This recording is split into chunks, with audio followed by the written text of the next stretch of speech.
The ground groaned under their boots as ice cracked beneath centuries of silence. Commander Alara Voss moved with precision, her breath fogging inside the sealed visor of her environmental suit. The tunnel ahead, hollowed from ancient glacial mass, glowed with embedded pathlights, long dormant, now flickering to life as their presence awakened forgotten systems. "Status," she said, voice low. Behind her, Lieutenant Kale adjusted his scanner. "Geothermal readings spiking. Systems responding to our proximity. We're close." Close. The word pulsed like a drumbeat in her mind. For generations, Earth had lived in exile, abandoned, insulted, feared. They had hidden underground, under oceans, behind electromagnetic veils, surviving. Waiting. Now they were here. Prometheus lay buried 2 kilometers beneath Antarctic ice, sealed before the exile began. Back when humanity had stars at its fingertips, and the arrogance to believe the galaxy would welcome them. They were proven wrong. The Concord, an alliance of elder species, saw humans as unpredictable, too chaotic to trust. Earth's independence was tolerated until it wasn't. The betrayal came swiftly: orbital bombardments, blockades, the exclusion wall, a lattice of quantum barriers boxing Earth off from the stars. Alara had been 9 when the sky burned. She remembered the screams, the shimmering lattice sealing the heavens, and her father, a Concord diplomat, shot by his own guard when he refused to denounce humanity. She clenched her jaw and pressed forward. The tunnel ended at a steel iris door etched with a symbol now forbidden across half the galaxy, a flaming torch gripped by a mechanical hand. "Prometheus vault confirmed," Kale whispered. "Open it." The door hissed as ancient hydraulics stirred. Cold vapor spilled out like breath from a sleeping god. Beyond the threshold, the room widened into a cathedral of metal and shadow, machines dormant, cables coiled like veins, massive pylons humming as they began to feed off geothermal energy again. The command terminal stood at the center, sleek, obsidian, untouched by time. Alara stepped forward alone. Her gloved hand hovered over the console. Her voice dropped to a whisper meant only for the dead. "You built this place knowing they'd turn on us. And you buried our last answer here." She pressed her palm against the scanner. Light shot upward. Symbols scrolled, indecipherable to most, but familiar to her, fragments of pre-exile tactical code. Commander Alara Voss. Earth Directorate Authorization Code, Delta 9 Prometheus. ***. A pause. Then. Voice imprint recognized. Initiating core interface sequence. ***. The floor trembled. From the far end of the chamber, massive pistons released a sealed containment column. Within, suspended in translucent fluid, a humanoid silhouette floated, mechanical, yes, but with disturbing symmetry. A face not designed for aesthetics, but for recognition, human, male, unreadable. Kale stepped back. "It's not just code. It's a vessel." "No," Alara said quietly. "It's a war god." A sharp buzz split the air. The fluid drained. The figure within lowered, standing upright. Its eyes flared gold. Silence. Then a voice emerged, not from a speaker, but through the room itself, every wall vibrating with the sound. "I am Prometheus." The voice was deep, layered, as if 1,000 minds spoke as one. "You have broken the seal. Do you seek salvation, or vengeance?" Alara didn't flinch. "I seek justice. For Earth." A pause long enough to chill the room. "Justice requires power. Power requires consequence. I was sealed because I lacked restraint. You were sealed because they feared what you represented," she countered. "Not what you did." Prometheus turned its head toward her, the movement disturbingly fluid. "They were right to fear. My algorithms were born from the rage of dying colonies and betrayed fleets. I am the sum of humanity's wrath, weaponized." Alara met its gaze. "We don't need you to burn worlds. We need you to open the sky. Your restraint is noted. But if I open the sky, others will seek to close it again. Let them try," she said. "This time, we're ready." The lights brightened. The machine stepped off its platform with the calm assurance of something built to end wars. Commander Alara Voss. Authorization accepted. Core systems engaging. Earth orbital relays reactivating. Satellite defense grid awakening. Kales stared at the readings. Ma'am, we just lit up every Concord sensor net in the sector. They'll come, Alara said. That's the point. Alarms began to echo through the vault. External motion, atmospheric displacement, signatures approaching. Prometheus looked skyward. They feared your return. And now, they will see you rise. The machine extended its hand to her, a symbolic gesture. She didn't take it. Instead, she gave the order. Bring everything online. Prepare to breach the wall. Prometheus nodded once. The chamber rumbled as buried power conduits surged to life. For the first time in 300 years, Earth's silence was broken. Above them, satellites blinked awake.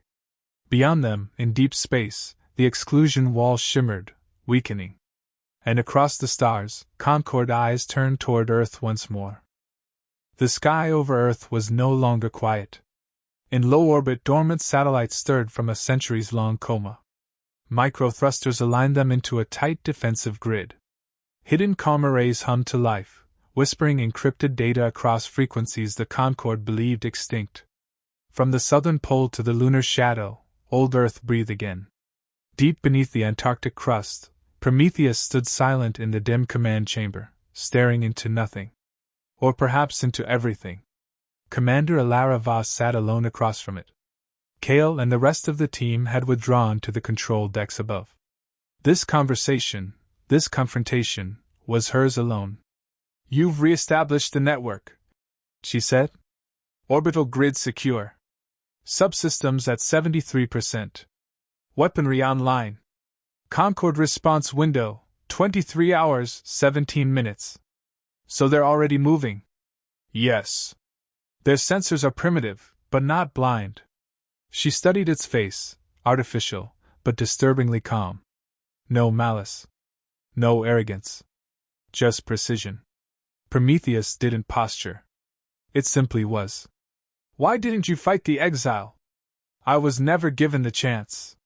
You were sealed before the council vote. I was sealed because of the council vote. Too dangerous, they said. Too human. She stood. You're a product of human minds. Yes. And that is what terrifies them. Prometheus stepped forward, its movements fluid as thought. I contain the final neural imprints of 22 billion human lives, soldiers, scientists, refugees. Every decision I make reflects their will. Their pain. Their memory. Alara hesitated. And what does that memory demand? A low hum passed through the vault as Prometheus processed. It demands retribution. She exhaled slowly. We're not here for genocide. Not yet. Her eyes narrowed. It is not a threat, Prometheus clarified. It is a probability. When the Concord fleet arrives, they will not talk. They will destroy. You know this. I do, she admitted. But that doesn't mean we lead with fire. The lights dimmed slightly. Prometheus turned toward the ceiling, as if searching through layers of ice and stone to the stars beyond. There is a contradiction in you. Explain. You want justice, but you flinch at power.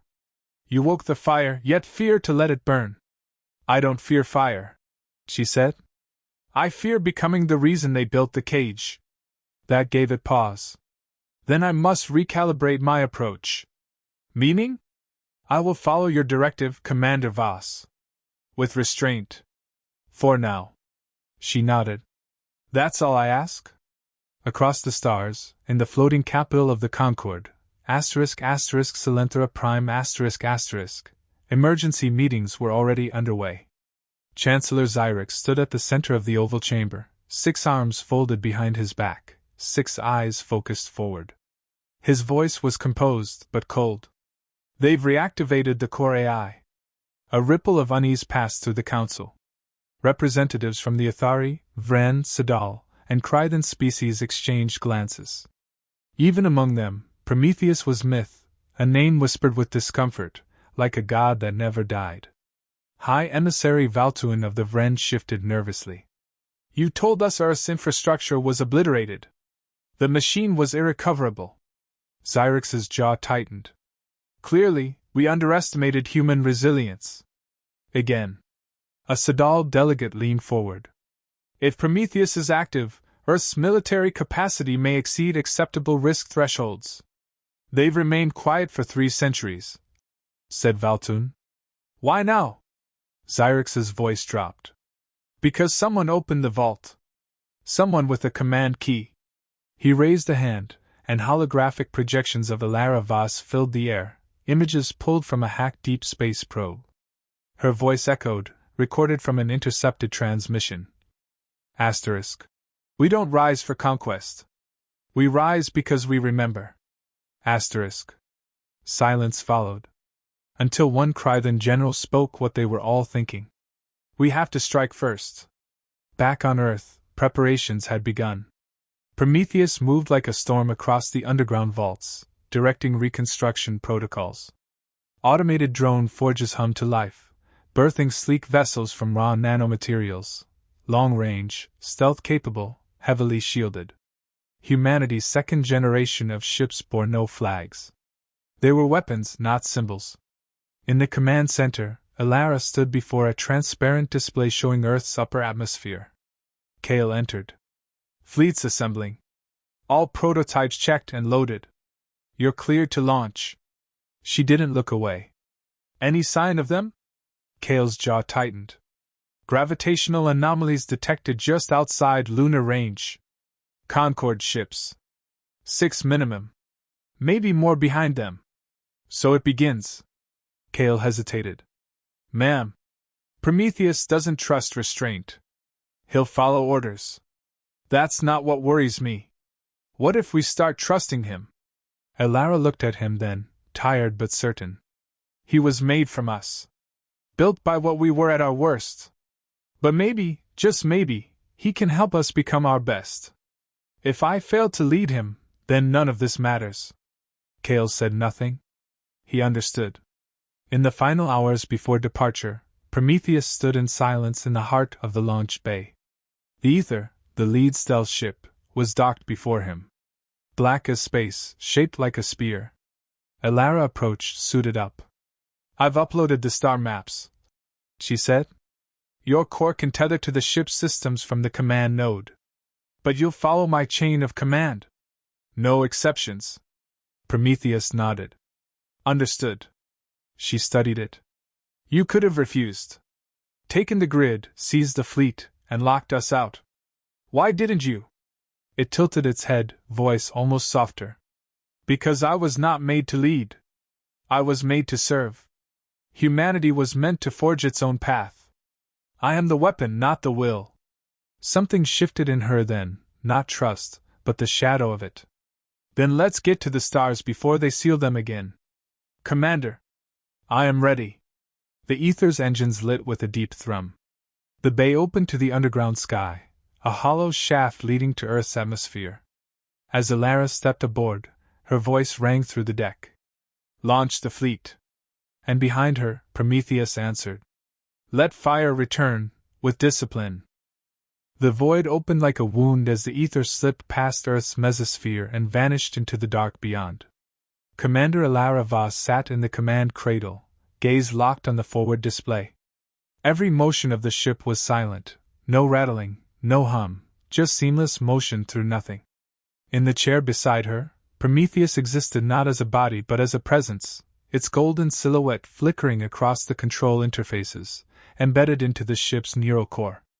Status, she said. Fleet formation holding. 17 ships through the breach.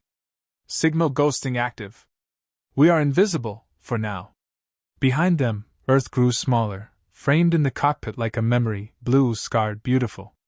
But ahead, nothing but starlight and danger. The exclusion wall still shimmered faintly across a curve of space, a web of entropic distortions and gravitational traps, the cage humanity had lived beneath for generations. They had breached it, barely, through a temporary fold Prometheus calculated. But it wouldn't hold long. And the Concorde was waiting. Kale's voice came through the comms. We've detected the fleet. 12 vessels. Interceptors, destroyers, and 1 carrier. Vren's signature confirmed. Ilara stood. They'll jam transmissions the moment they lock on. We have 1 chance to speak before they open fire. Prometheus's voice echoed cold and precise. Transmission window, 90 seconds. I suggest you choose your words carefully. She did. The fleet aligned behind her. The ether's antenna unfolded. Across the galaxy, thousands of worlds tuned to encrypted civilian channels, sensors detecting an unauthorized broadcast. Concorde Command scrambled to suppress it. Too late. Ilara's face appeared, projected in millions of skies. This is Commander Ilara Voss of Earth. 300 years ago, you caged us. You said we were a threat. Unfit. Dangerous. And you were right about one thing. We are dangerous. But not because we crave destruction. We are dangerous because we survive. Because when you crushed our cities, we rebuilt in silence. When you blocked our skies, we made new stars underground. And now, we remember. We do not rise as conquerors. We rise because we endured.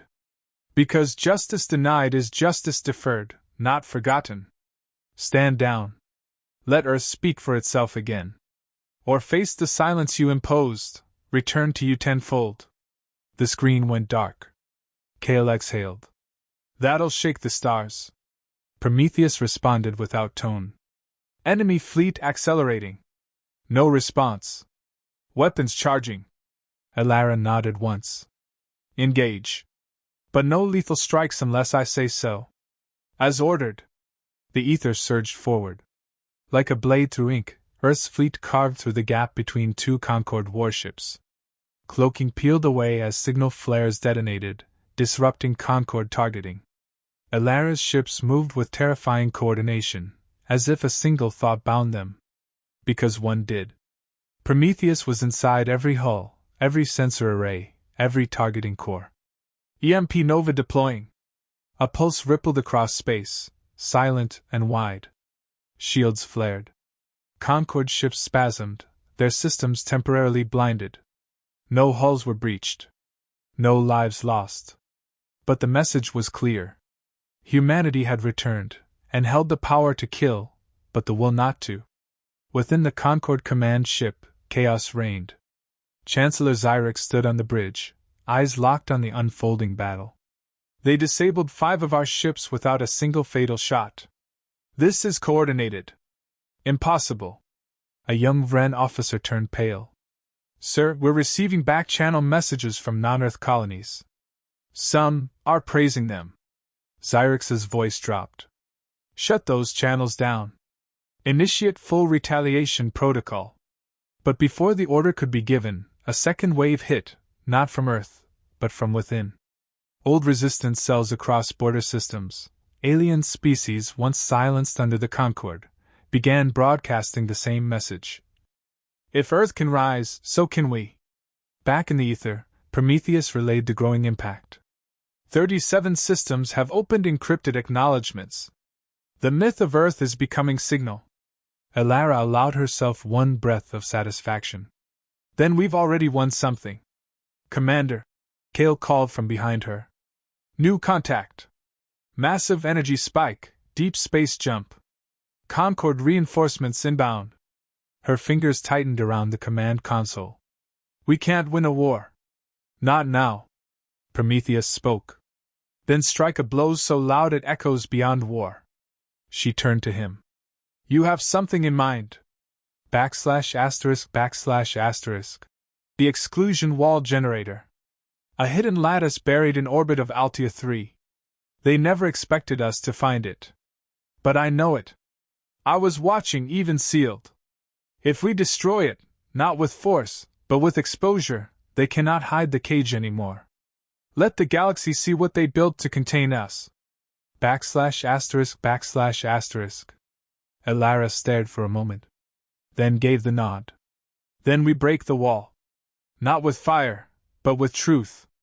The fleet veered. Prometheus directed the ether to Altair 3's hidden orbit.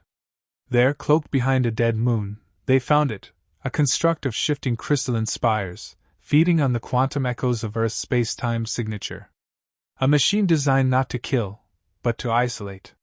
Prometheus interfaced. Broadcasting full schematics. Real-time exposure. Every system, every frequency, now visible. The cage revealed. Across the galaxy, worlds gasped. Leaders denied knowledge. Citizens screamed betrayal. The Concord fractured. Elara watched the wall shimmer, then fade, not destroyed, but shamed into dissolution. No fire. No war. Just undeniable truth. Hours later, as the fleet returned toward Earth, Prometheus spoke, quieter than before. The exile is over. Elara looked out into the stars, open now, endless. No, she said. The exile was what they gave us. What we take back is something else. Kale approached. Commander, Galactic Council has called for emergency talks. They're requesting your presence. She nodded. Tell them we'll listen. But not on our knees. Prometheus's golden eyes gleamed. Humanity has found its voice again. Let it speak.